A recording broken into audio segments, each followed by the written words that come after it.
दोस्तों हम पढ़ रहे थे इंडियन इकोनॉमी जो कि यूके ट्रिपल के सिलेबस में उन सारी टॉपिकों पे हम बात करते हैं, चर्चा करते हैं। और बहुत सारे लेक्चर इंडियन इकोनॉमी के मैं अपलोड भी कर चुका हूँ। आज एक बहुत महत्वपूर्ण टॉपिक पे हम बात करेंगे। उस टॉपिक का जो नाम होगा वो होगा भारतीय कर प्रणाली। तो आज की आपकी हेडिंग होगी भारतीय कर प्रणाली। मैक्सिमम लगभग हर पेपर में कहीं ना कहीं टैक्स से रिलेटेड क्वेश्चन एग्जाम में पूछ लिया जाता है। तो भारतीय कर प्रणाली आज हमारा टॉपिक है और इस पे हम चर्चा करेंगे। बेसिकली जब भी आप लोग टैक्स पढ़ते हो बुक से तो हमेशा फोकस रहता है कि कौन डायरेक्ट टैक्स है और कौन इनडायरेक्ट टैक्स है, इसी पे फोकस रहता है। और आपको याद भी यही करना है। बहुत लेंथी और बहुत घुमा के इस टॉपिक से क्वेश्चन नहीं बनता है।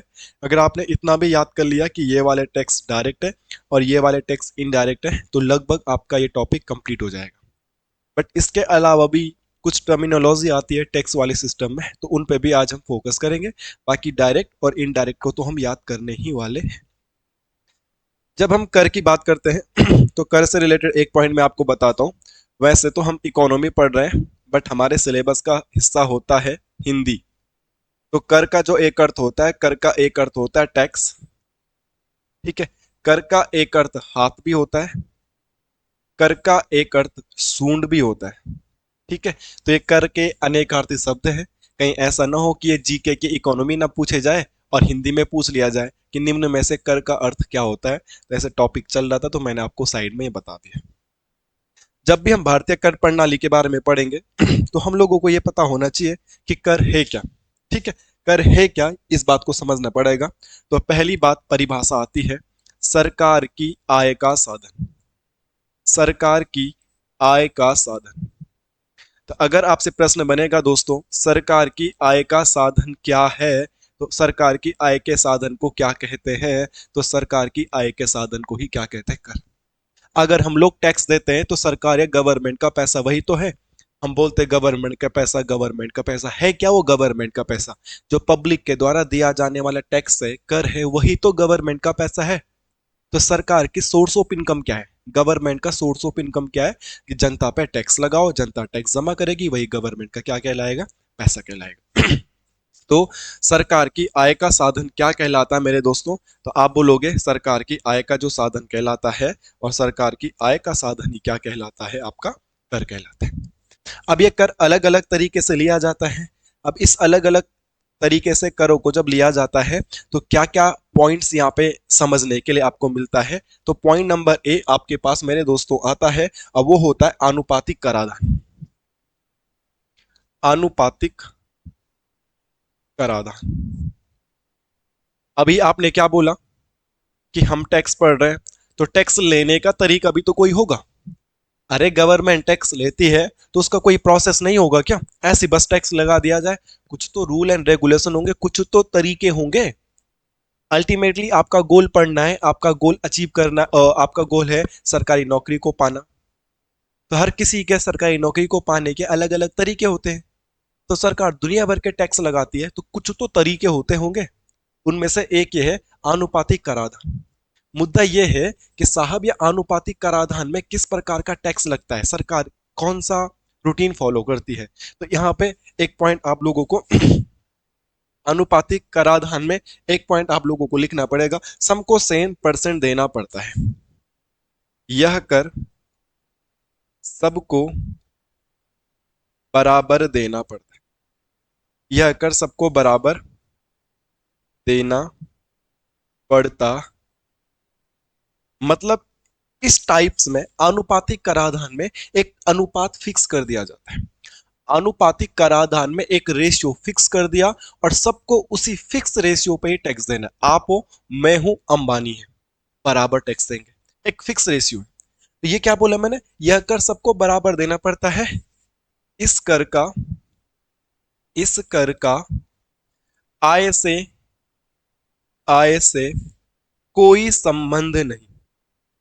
इस कर का आय से कोई संबंध नहीं होता। तो अब आप ही देखो, कुछ ना कुछ तो गलत है यार ये बात। मैं क्या कह रहा हूं, आनुपातिक कराधान में जो टैक्स वसूला जाता है उसका एक प्रोसेस ये है कि ये सभी लोगों को बराबर देना पड़ता है। इसमें इनकम से कोई मतलब नहीं है। मतलब कोई चीज खरीदी है हमने, तो मैं भी उतना ही टैक्स दे रहा हूं, आप भी उतना ही टैक्स दे रहे हो, अब विराट कोहली भी उतना ही टैक्स दे रहा है। जबकि वो तो दुनिया भर का कर का पैसा कमाता है, तो ज्यादा भी दे सकता है, और हम कुछ नहीं कमाते, हम कम भी दे सकते हैं। ये ऐसा नहीं होता। ये सबको क्या देना पड़ता है? बराबर। तो वह कौन सा कर है जिसमें आय से या जिसका इनकम से कोई लेना देना नहीं होता? कौन कितना पैसा कमा रहा है, कौन कितना गरीब है, कौन कितना अमीर है, इससे कोई लेना देना नहीं है। सबको बराबर टैक्स देना पड़ता है। किस सिस्टम में? अनुपातिक कराधान में। सर इसका एग्जाम्पल बताओ। अगर मैं आपको इसका एक उदाहरण बताना चाहूं, तो इसका सबसे अच्छा उदाहरण है GST, goods and service tax. आगे जाके मैं जीएसटी को फुल्ली फ्लैश एक टॉपिक में पढ़ाऊंगा, जहां पे हम जस्ट जीएसटी पे बात करेंगे। बहुत सारे क्वेश्चन जीएसटी से बनते हैं, बट जीएसटी जो दिया जाता है उसका तरीका है आनुपातिक कराधान वाला तरीका है। मैंने कोलगेट खरीदा, कोलगेट अगर 50 रुपए का आया, तो उसमें अगर 5% की जीएसटी लगी, तो गरीब आदमी जिसके लिए 50 रुपए ही बहुत बड़ी बात है, उसने भी उतना ही दिया। उसी कॉलगेट को अगर अंबानी भी खरीदता है, तो वो भी उसी पे उतना ही टैक्स देता है। आप भी खरीदते हो, आप भी उतना ही टैक्स देते हो। जीएसटी तो फिक्स है ना, किस पे इतना, इस पे इतना, इस पे इतना, इस पे इतना। तो वो कौन सा टैक्स है जिसका इनकम से कोई लेना देना नहीं है, सबको एक बराबर रेशियो में, बराबर अनुपात में देना पड़ता है? वह कर होता है आनुपातिक कराधान। और इसका कोई उदाहरण है सर? तो इसका उदाहरण मैंने जीएसटी बता दिया। जीएसटी ऐसा नहीं होता ना, अमीर है तो ज्यादा देगा और गरीब है तो कम देगा। सबको जीएसटी क्या देना पड़ता है? इक्वल। यस और नो? क्या आप इस बात को समझे हैं? मेरे को लगता है आप इस बात को समझे होंगे। ओके। इसके अलावा क्या आपके पास कुछ और मुद्दे हैं जो टैक्स लिया जाता है, तो इसको बोला जाता है प्रगतिशील कर। इसको क्या बोला जाता है? प्रगतिशील कर। प्रगतिशील कर। प्रगतिशील कर क्या होता है? प्रगतिशील कर का एक सिंपल सा फंडा क्या है, और वो सिंपल सा फंडा मैं ये आपको ये बताऊंगा। आय और कर। अगर आय आपकी ज्यादा है, अगर इनकम आपकी ज्यादा है, तो आपको टैक्स भी ज्यादा देना पड़ेगा। और अगर आपकी इनकम कम है, अगर आपकी इनकम कम है, तो आपको इनकम भी क्या कर भी क्या देना पड़ेगा? तो ये अच्छा है। अभी क्या था इससे पहले? आपकी इनकम कितनी भी है, फर्क नहीं पड़ेगा, टैक्स सबको देना पड़ेगा बराबर। और इसमें क्या है? अगर आपकी इनकम ज्यादा है, तो टैक्स भी क्या दोगे? ज्यादा दोगे। और आपकी इनकम कम है, तो आप टैक्स भी क्या दोगे? कम दोगे। तो ठीक ठाक है ये। ठीक है। समझ में आ रही बात? परिभाषा पूरी लिखने की जरूरत नहीं है, मैंने यहाँ पे पूरी परिभाषा लिखी थी कि इसका इनकम से कोई लेना देना नहीं है, सबको बराबर देना है। और जो प्रगतिशील कर है, ये सबको बराबर नहीं देना पड़ता।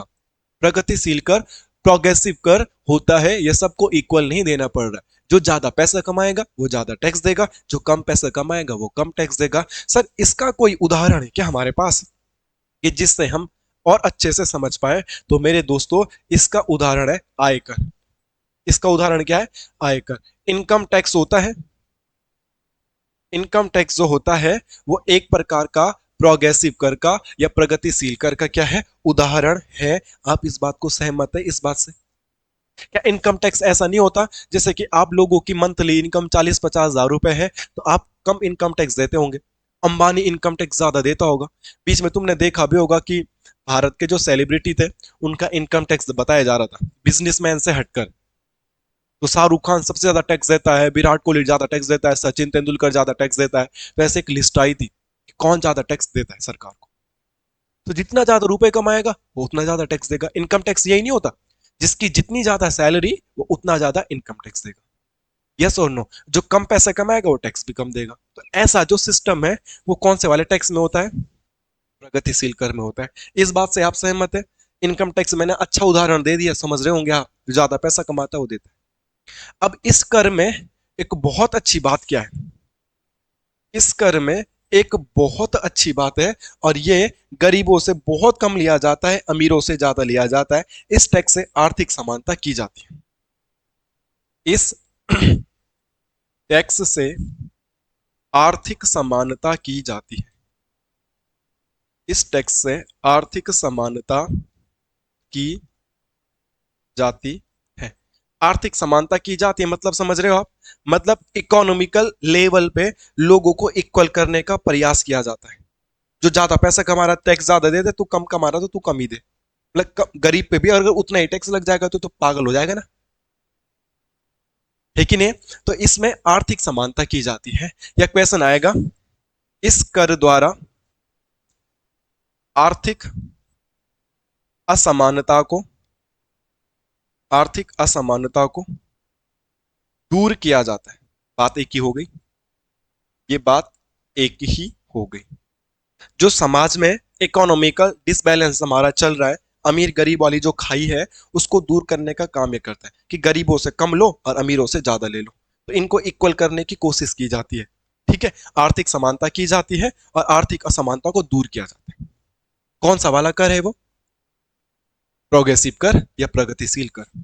आप प्रगतिशील कर को समझ गए होंगे, मैं आपसे ये उम्मीद करता हूं। ओके, चलिए दोस्तों, क्या इसके अलावा भी कोई और तरीका है कर को लेने का? तो हम बोलेंगे यस, और उसका नाम है प्रतिगामी कर। इसका नाम क्या है? प्रतिगामी कर। इसका नाम क्या है? प्रतिगामी, रिग्रेसिव टैक्स। प्रतिगामी कर होता क्या है? ये इसका अपोजिट है। आपको सोचने पे लगेगा कि ये क्या हो रहा है, पर देखो, अगर मैं बात करता हूं आय की और मैं बात करता हूं टैक्स की या कर की, अगर आपकी आय अब की बार ज्यादा है तो आप टैक्स क्या दोगे? कम। और अगर आपकी आय कम है, आप टैक्स क्या दोगे? ज्यादा। सुनने में बड़ा अजीब लग रहा होगा ना? ये वाला तो सुनने में अच्छा लग रहा था कि जो ज्यादा पैसा कमाएगा वो ज्यादा टैक्स देगा, जो ज्यादा वैल्यू खर्च करेगा, जो ज्यादा पैसा खर्च करेगा, स्पेंड करेगा, वो ज्यादा टैक्स देगा। जो कम पैसे खर्च करेगा, कम पैसा इन्वेस्ट करेगा, वो कम टैक्स देगा। बट यहाँ पे देखो, ये थोड़ा सा, अगर कोई बच्चा पहली बार पढ़ रहा है तो ये अजीब सा लग रहा होगा कि क्या बोल रहे हैं सर, कि गरीब पे ज्यादा लगेगा और अमीर पे कम लगेगा। आय, इनकम ज्यादा है तो टैक्स कम है, और इनकम कम है तो टैक्स ज्यादा है। क्या देखने के लिए मिल रहा है? यहाँ पे ये देखने के लिए मिल रहा है कि जो अमीर है वो टैक्स कम देगा और जो गरीब है वो टैक्स ज्यादा देगा। लग रहा है कि नहीं लग रहा है? अब इसका कोई उदाहरण है समाज में विद्यमान?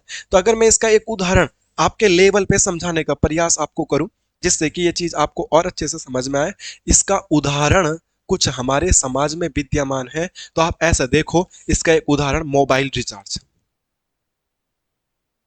मोबाइल रिचार्ज, अगर आप 250-300 रुपए का रिचार्ज कराते हो तो वो 24-28 दिन तक ही चलता है। और आप 500-600 का कमाते हो तो 56 दिन तक कुछ चल जाता है। और अगर आप 800 रुपए का कमा कराते हो तो वो 84-87 दिन का कुछ पड़ जाता है। होता है कि नहीं होता है इसमें? आप छोटा छोटा, जैसे मैंने यहाँ वाईफाई लगाया है, अगर मैं पूरे 6 महीने का एक साथ ही करा दूंगा तो मेरे को 500 रुपए पर मंथ पड़ जाता है। और अगर मैं एक एक महीने करके कमाऊंगा तो 650 रुपए का पड़ता है। तो जिसके पास रुपए ज्यादा नहीं, वो एक महीने का कराएगा, और वो एक महीने का करा रहा है तो 650 रुपए दे रहे हैं। मेरे पास पैसा है, मैंने पूरा 6 महीने का ही करा दिया तो मेरे को 500 रुपए के हिसाब से पड़ गया, 3000 में ही पड़ गया। तो कहने का तात्पर्य आप समझ रहे हो? जैसे मोबाइल का रिचार्ज होता है, छोटा वाला रिचार्ज आता था पहले, जिसे खरुच के बनाते थे।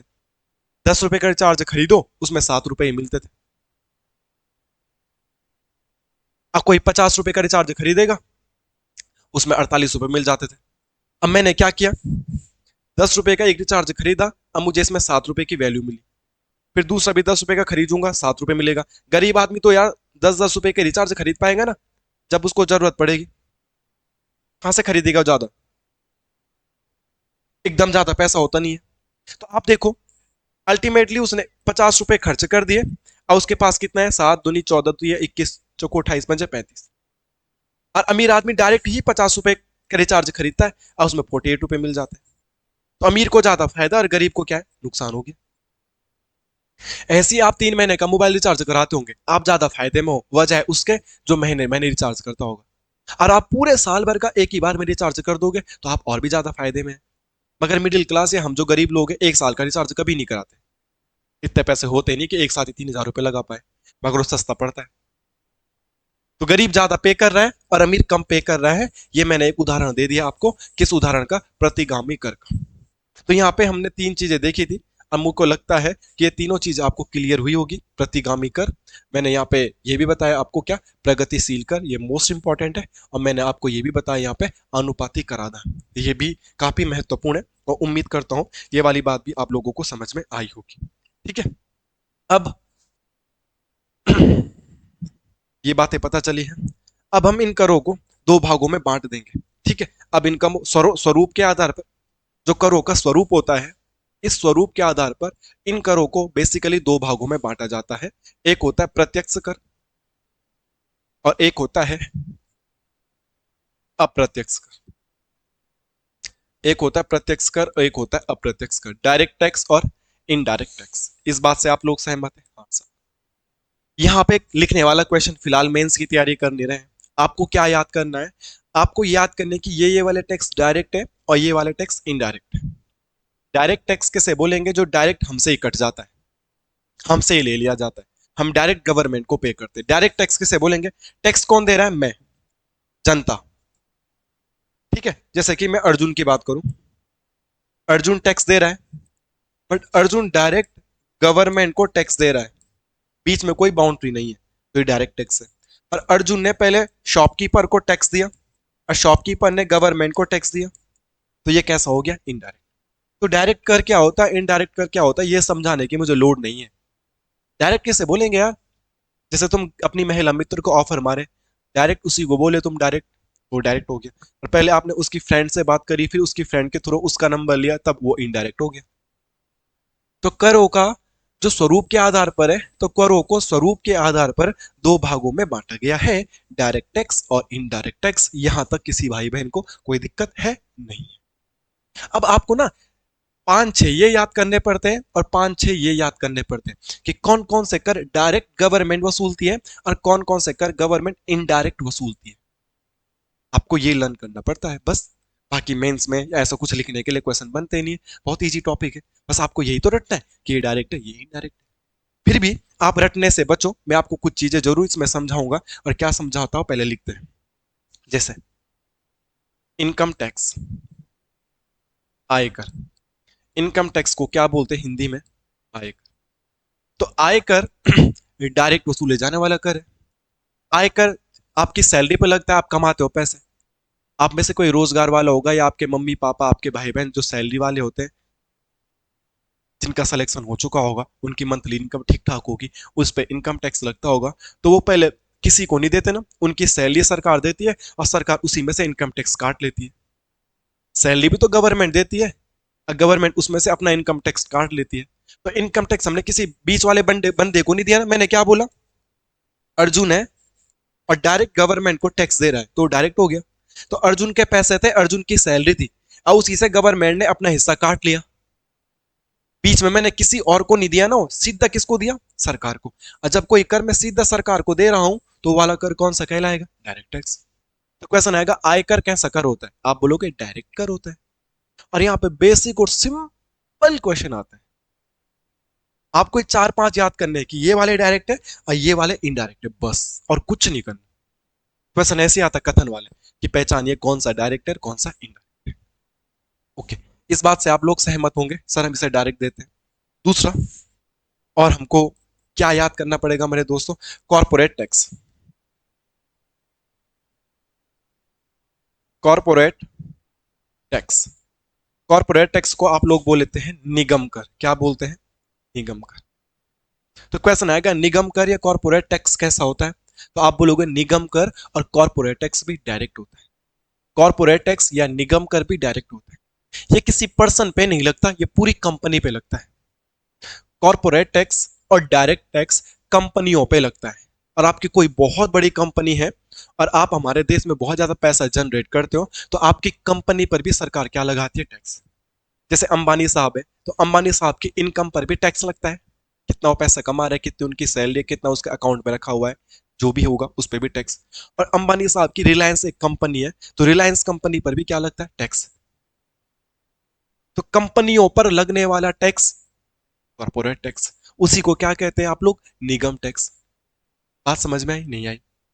सिंपल सी फंडा है कि कॉरपोरेट टैक्स एक प्रकार का प्रत्यक्ष कर है जो कि कंपनियों पर लगता है। ओके। क्या मेरे भाइयों, आपको तीसरा कर, यस सर आपको तीसरा कर बताना है, तो वो होता है सिक्योरिटी ट्रांजैक्शन कर।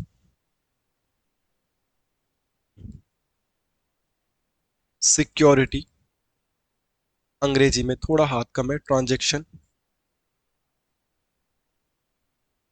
सिक्योरिटी ट्रांजैक्शन टैक्स, इसी को हम लोग क्या बोलते हैं, प्रतिभूति कर। प्रतिभूति कर या सिक्योरिटी ट्रांजैक्शन कर कुछ नहीं है। जब हम कोई म्यूचुअल फंड खरीदते हैं, कोई बॉन्ड वगैरह खरीदते हैं, बेचते हैं, तो सरकार उस पर भी टैक्स वसूलती है। इसी को ही सिक्योरिटी ट्रांजैक्शन टैक्स या प्रतिभूति कर कहा जाता है।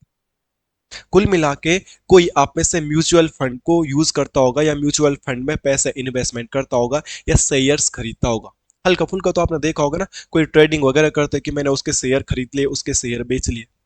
आप चाहे किसी कंपनी के शेयर खरीदो, आप किसी कंपनी के शेयर बेचो, वही प्रतिभूति टाइप का है। आप म्यूचुअल फंड में इन्वेस्टमेंट वगैरह करो, किसी के बॉन्ड्स वगैरह खरीदो, जो ऑनलाइन वाला सिस्टम होता है पैसा कमाने का, तो इन पे भी सरकार डायरेक्ट टैक्स वसूलती है।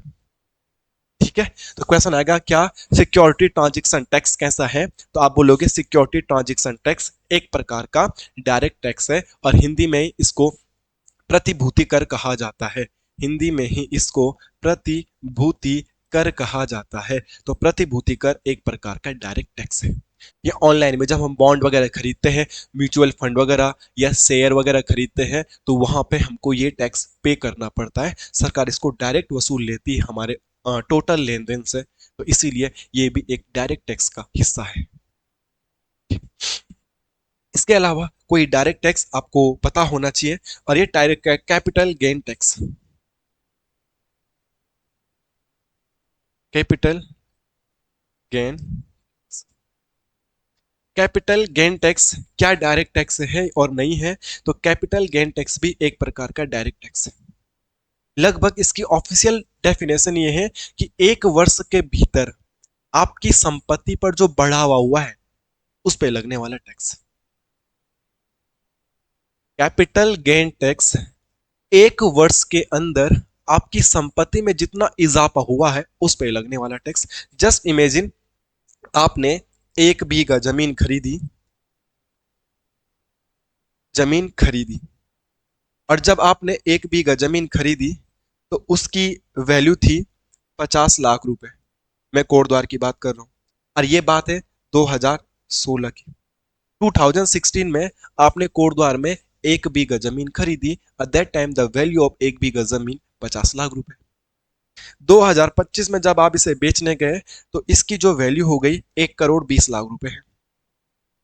1 करोड़ 20 लाख रुपए बीघा जमीन कोटद्वार में बिक रही है। तो अब जो 50 लाख से इसकी वैल्यू में 70 लाख का इजाफा हुआ है, उसी को कैपिटल गेन टैक्स कहा जाता है। गेन का मतलब ही क्या होता है, बढ़ोतरी करना। जैसे बंदे जिम जुम जाते हैं ना, तो बोलते हैं उन्होंने मसल गेन कर लिया है।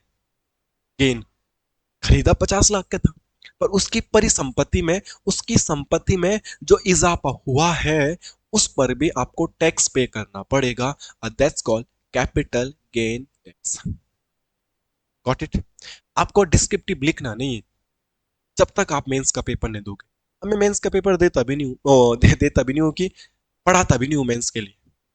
बहुत सारे बच्चे कमेंट भी, मैसेज भी, आज भी बकायदा मैसेज आया था कि मैं ये हूँ, मैं देहरादून से हूँ और मैं पीसीएस की तैयारी करना चाहती हूँ और मेरे को थोड़ा सजेशन चाहिए। तो मैं पीसीएस ना पढ़ाता हूँ, तो मैं उसके बारे में बहुत ज़्यादा डिटेल में जानकारी देता भी नहीं हूँ। ग्रुप सी का पढ़ा रहा हूँ तो उसी के लायक पढ़ाता हूँ भी और बताता भी हूँ। ठीक है। अब इंटर कॉलेज का टीचर है तो डिग्री कॉलेज वालों को क्या ही वो सजेशन दे पाएगा। प्राइमरी स्कूल का टीचर है तो क्या ही दे पाएगा। टीचर है पर अपनी अपनी बाउंड्रीज होती हैं। ओके। तो 2016 में किसी चीज की, किसी संपत्ति की कीमत 50 लाख रुपए थी और अब उसकी कीमत 1 करोड़ 20 लाख रुपए होगी। तो हमारी जो कैपिटल थी, हमारी जो संपत्ति थी, उसमें इजाफा हुआ है। उसी के इजाफा पर लगने वाला जो टैक्स है, कॉल्ड कैपिटल गेन टैक्स। और गेन का मतलब भी क्या होता है, आप लोग समझदार है। गेन का मतलब भी क्या होता है, किसी चीज में बढ़ोतरी करना। गेन कि उसने भाई ये सारी चीजें क्या कर लिए, गेन कर लिए। मुझे लगता है आप लोगों को ये बात समझ में आई होगी। ठीक है। एक कर होता है वेल्थ कर। ठीक है, वेल्थ कर कुछ नहीं है, वेल्थ कर अमीर लोगों पर लगने वाला कर है। वेल्थ कर अमीर लोग, भारत में जो क्रीमी लेयर वाले लोग हैं, भारत में जो क्रीमी लेयर वाले लोग हैं, उनको वो सुविधाएं भी क्रीमी लेयर वाली ही मिलती है। जो भारत के बहुत अमीर अमीर लोग हैं, उनको तो ये भी पता नहीं होगा कि सड़कों में खड्डे हैं। ऐसे जिंदगी जीते नहीं। अब जैसे सपोज करो शाहरुख खान है, खैर वो तो चलो शूटिंग वगैरह करते तो ऐसी वैसी जगह जाते भी होंगे। पर जैसे विराट कोहली है, वो आईपीएल खेलने जा रहा है, एक जगह से दूसरी जगह फ्लाइट में बैठ के जा रहा है, एयरपोर्ट से लेके अपने होटल तक जा रहा है, और एयरपोर्ट और होटल के बीच की जो रोड है आप लोगों को पता है, नो ट्रैफिक होगा उसमें, और बिल्कुल चिकनी सी रोड होगी। फिर उड़ के वो लंदन चले जा रहा है, तो उनको तो पता ही नहीं चल रहा कि हालत खस्ती क्या हो रखी है। तो उनको सुविधाएं भी क्या मिलती है, बहुत ए वन क्लास की मिलती है, और हमको सुविधाएं कुछ नहीं मिलती है। हम पहले तो हम लोग हवाई जहाज में बैठते नहीं। साल में, 2 साल में, 10 साल में अगर कभी हवाई जहाज में बैठने का मौका मिला, मिडिल क्लास या लोअर मिडिल क्लास वाला जीवन भर में भी एक बार हवाई जहाज में बैठ जाए बड़ी बात है। और कई लोग तो आप में से भी ऐसे होंगे जो हवाई जहाज में बैठे नहीं है, और शायद से ना बैठ भी पाएंगे। कई लोग तो ऐसे कि अमीर हो जाएंगे बैठ पाएंगे, मगर नॉर्मल जस्ट इमेजिन फॉरेस्ट गाड़ी बन गया तो अपनी नॉर्मल जिंदगी जूंगा, शादी ब्याह करेंगे, बच्चे करेंगे, ये बस इधर ही घूमते रह जाएंगे। बहुत कम ऐसे होंगे जो मिडिल क्लास वाले होंगे जो फॉरेन की ट्रिप पे जाएंगे। पर तुम एक्सेप्ट कर लो इस बात को कि बहुत सारे हम लोगों के बीच में ऐसे जो हवाई जहाज की यात्रा नहीं करते, और गलती से हम एयरपोर्ट चले गए, हवाई जहाज की यात्रा कर भी ले, तो कौन जानता है, हम नॉर्मल नॉर्मल जाते हैं। हम हवाई जहाज एयरपोर्ट में शॉपिंग कभी नहीं कर पाते। सबसे महंगी शॉपिंग जो होती है वो एयरपोर्ट की शॉपिंग होती है, सबसे महंगी। किसी से बड़े मॉल से भी महंगा सामान मिलता है एयरपोर्ट पे। वहां एक चश्मा खरीदने जाओ तो 50,000 रुपए, 60,000 रुपए, ऐसे कीमत होती है। और सड़क के किनारे देहरादून में या पलटन से चले जाओ, वो 100 रुपए के दो दे देते हैं।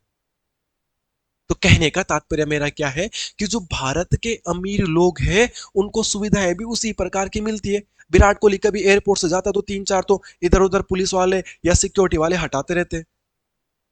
तो उनको सुविधाएं भी वही मिल रही है, वो कभी वेट नहीं कर रहे, कुछ नहीं कर रहे हैं। तो जो अमीर लोग हैं उनको सरकार सुविधाएं भी, गवर्नमेंट सुविधाएं भी वैसी दे रही है, इसलिए अमीरों से एक स्पेशल टैक्स लिया जाता है। That's called wealth tax. समझ में आई? तो वेल्थ टैक्स हम जैसे लोगों से नहीं लिया जाता है, मगर हम एक दिन ऐसा जरूर बन जाए कि हमको भी वेल्थ टैक्स देना पड़ेगा। तो वेल्थ टैक्स एक प्रकार का डायरेक्ट टैक्स है, ये भी आप लोग समझ लीजिएगा, और उम्मीद करता हूं आप लोग ये समझ चुके होंगे। नेक्स्ट, एक होता है गिफ्ट कर। गिफ्ट टैक्स बहुत पेपर में आता है। गिफ्ट टैक्स इसे बोला जाता है उपहार कर, ये ग्रुप सी के पेपर में आ चुका है। उपहार कर भी एक प्रकार का टैक्स है।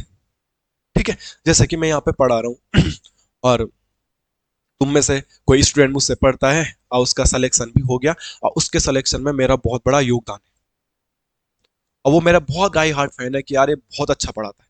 और कल परसों उसने नौकरी करी 1 2 साल, और पता नहीं किस्मत खुली उसकी, उसकी लॉटरी लग गई 10 करोड़ रुपए की, 20 करोड़ रुपए की। और उसकी 20 करोड़ रुपए की लॉटरी लगी तो उसका पूरा लाइफ स्टाइल चेंज हो गया। जैसे आजकल ड्रीम इलेवन चल रहा है, बैक टू बैक अगर वो 3 4 ड्रीम इलेवन के जैकपॉट जीत गया, तो वो कहाँ लखपति से करोड़पति बन गया, और उसके अकाउंट में 20 30 करोड़ रुपए अचानक से आ गए। 20 30 करोड़ में उसने क्या किया कि अर्जुन सर ने मुझे पढ़ाया था, मैं उनको बहुत बड़ा फैन हूँ, बहुत अच्छा पढ़ाते हैं, और उसने मुझे क्या कर दिया, 3 5 लाख रुपए की एक बाइक गिफ्ट कर दी, या एक कार गिफ्ट कर दी 20 लाख रुपए की। वो मुझे गिफ्ट में मिला, मैंने पैसा नहीं लगाया, मेरे पास तो पैसा था भी नहीं। मुझे उसने गिफ्ट दिया 20 लाख रुपए का। पर जब मैं उस गिफ्ट को रिसीव करूंगा, जिस दिन वो मेरे नाम होगा, तो मुझे उस गिफ्ट पर भी क्या देना पड़ेगा, सरकार को टैक्स। मेरे पास 1 रुपए नहीं है, अगला बंदा मुझे 20 लाख का गिफ्ट दे रहा है। तो जो मुझे बंदा 20 लाख का गिफ्ट क्या दे रहा है, जिस दिन वो संपत्ति मेरे नाम की होगी, जिस दिन मैं उस संपत्ति को अपना नाम करवाऊंगा, उस दिन मुझे टैक्स देना पड़ेगा उस 20 लाख के हिसाब से। उसे बोला जाता है उपहार कर। जैसे मैं हूं और आप मेरे बहुत अच्छे स्टूडेंट हो, मेरे पास दुनिया भर की जमीन पड़ी हुई है, और मैंने अपनी जमीन का आधा बीघा जमीन आपके नाम कर दिया। आपको फ्री फ्री में मिल गया, आपने पैसा इन्वेस्ट नहीं करे। अगर आपको फ्री फ्री में 50 लाख की जमीन मिल गई, वो आपको गिफ्ट मिला है, बट आपको उस गिफ्ट पर भी गवर्नमेंट को टैक्स देना पड़ेगा। दैट्स कॉल्ड गिफ्ट टैक्स, उपहार कर। समझ में आया, उपहार कर? ओके, मैंने सारी बातें समझाई है और आपको ये लिखना है। तो मैंने आपको 6 टैक्स बता दिए हैं जो आपको याद करना था।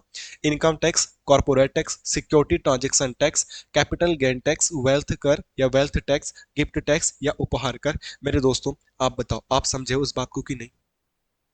बहुत बच्चे डरते थे टैक्स टैक्स क्या है, बट मैंने बहुत आसान शब्दों में आपको समझाने का प्रयास किया। आपने आपके एग्जाम्पल दिए। अगर क्लास अच्छी लगती है तो कमेंट कर दिया करो, ठीक है? आप लोग कमेंट करते नहीं हो। जितना आप मुझे ये मैसेज करते हो ना कि क्लास क्यों नहीं आ रही, क्यों नहीं आ रही, ये अलाना फलाना, इतना तुम पॉजिटिव कमेंट कर दोगे तो मजा ही आ जाएगा दोस्त। ठीक है दोस्त? कुछ कर अप्रत्यक्ष भी है कि सरकार हमसे डायरेक्ट नहीं वसूलती, हम किसी को देते वो किसी और को देता है, वो फिर वो गवर्नमेंट को देता है। जस्ट इमेजिन, जीएसटी है जैसे एक, मैंने ये पेन खरीदा, ये कल मैं घूमने गया था ऋषिकेश, आपने देखा होगा कल मैंने एक शॉर्ट अपलोड किया था 84 कुटिया का, तो मैं 84 कुटिया गया था। तो रास्ते में पड़ता पंजाबी खेरा ढाबा, तो पंजाबी खेरा ढाबा में खाना खाया, तो वहां पे आया था जीएसटी। तो उसको जीएसटी मैंने जीएसटी जो टैक्स पे किया वो दुकानदार शॉपकीपर को किया, और उस शॉपकीपर ने गवर्नमेंट को पे किया होगा। तो मैंने डायरेक्ट गवर्नमेंट को नहीं दिया, मैंने तो शॉपकीपर को दे दिया, बाकी शॉपकीपर ने आगे वो प्रोवाइड कराया होगा गवर्नमेंट को।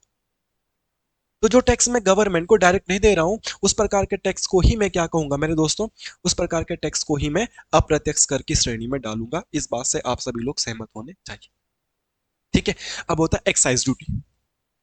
पहला जो कर होता है, एक्साइज ड्यूटी के नाम से जाना जाता है। एक्साइज ड्यूटी कर, एक्साइज ड्यूटी कर कैसा कर होगा? तो एक्साइज ड्यूटी कर अप्रत्यक्ष कर होगा, इनडायरेक्ट कर होगा। एक्साइज ड्यूटी कर कब लगता है? तो आप नोट करके लिख लीजिएगा, वस्तुओं के उत्पादन पर लगने वाला कर। वस्तुओं के उत्पादन पर लगने वाला कर इक्वल टू एक्साइज ड्यूटी। आप किन्हीं वस्तुओं का उत्पादन कर रहे हो, तो आप उत्पादन करने के बाद उसे बेचोगे, तो आप फर्नीचर की दुकान है आपकी बहुत बड़ी, आप बड़े बड़े बेड बनाते हो शहर में, बहुत भयानक भयानक बेड की कीमत है 3-3 लाख रुपए।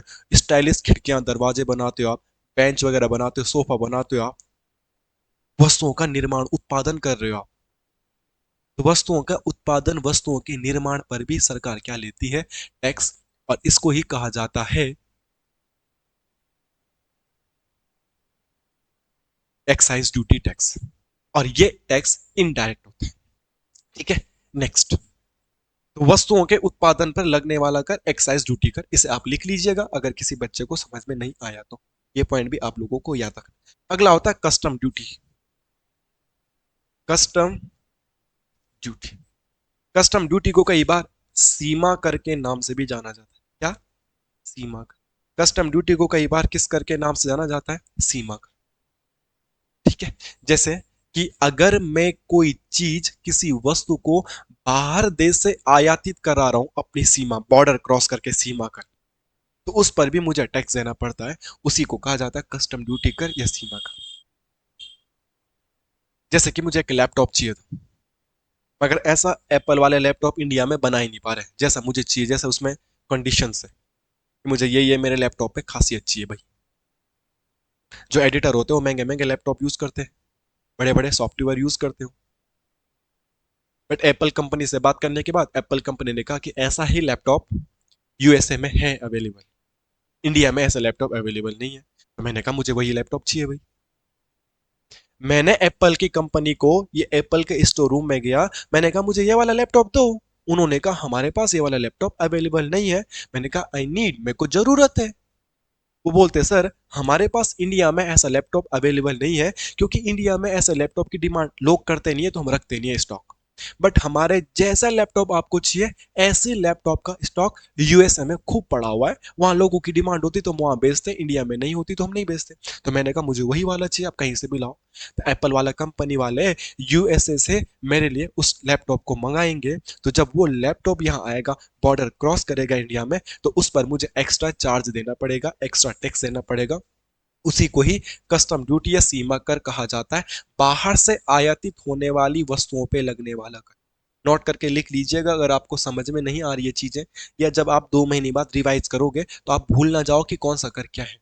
तो बाहर से आयातित होने वाली वस्तुओं पे लगने वाला कर इक्वल टू कस्टम ड्यूटी कर या सेवा कर। ये वाला पॉइंट आप लोगों को याद रख देना चाहिए। अब मुझे लगता है आप याद भी रख लोगे। ओके, नेक्स्ट आप याद रखते हैं सेल्स कर। सेल्स कर, सेल्स कर को ही बिक्री कर कहते हैं। ठीक है, आप कोई भी चीज बेच रहे हो तो उस बेचने वाली चीज पे भी आपको क्या देना पड़ेगा, गवर्नमेंट को इनडायरेक्टली टैक्स देना पड़ेगा। ये तो आपको समझाने की आवश्यकता नहीं पड़ेगी। सेल्स कर बिक्री टैक्स होता है। अब मुझे लगता है ये बात क्लियर है आपको। ठीक है, जैसा ये एक होता है लग्जरी टैक्स, लग्जरी कर। ठीक है, लग्जरी कर बोले तो एक्स्ट्रा देना पड़ता है। जैसे कि आप बहुत महंगी, जैसे अभी आपने देखा होगा उत्तराखंड का ब्लॉगर है सौरभ जोशी, वो 4-5 करोड़ की एक कार लेके आया था, जी वैगन। तो जो 5 करोड़ की कार खरीद के बैठ रहा है उसके पास पैसे भी ज्यादा होगा। तो जो कोई लग्जरी चीज खरीदी जाती है किसी पर्सन द्वारा, किसी पर्सनैलिटी द्वारा, तो गवर्नमेंट उससे एक्स्ट्रा टैक्स वसूलती है। उसी को कहा जाता है लग्जरी टैक्स। लग्जरी टैक्स छोटी मोटी चीजों पे नहीं लगता। अब जैसे ये फोन खरीदा है 10, 20, 30, 40, 50 हजार रुपए का, तो इसका इस पे टैक्स नहीं लगाएगी। और आपने टेक्निकल गुरुजी देखा होगा जिसका फोन के पीछे भी पूरा गोल्डन रहता है, गोल्ड फोन, जो 3 करोड़ का फोन ही फोन चला रहा है, बताओ। तो सरकार बोलती है जब तू 3 करोड़ का फोन ही चला सकता है तो लग्जरी टैक्स दे। हम नॉर्मल कार खरीदेंगे उस पर लग्जरी टैक्स नहीं लगता। आप 10, 20, 30 लाख रुपए की कार खरीद रहे हो उस पर लग्जरी टैक्स नहीं लगता।